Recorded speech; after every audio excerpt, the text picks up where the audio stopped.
Chop of the day. We are running 12 gauge Siaga AK from KUSA.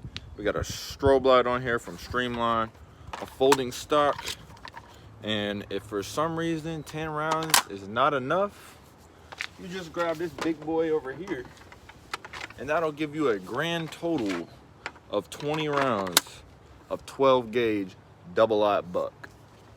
Let me know what y'all think.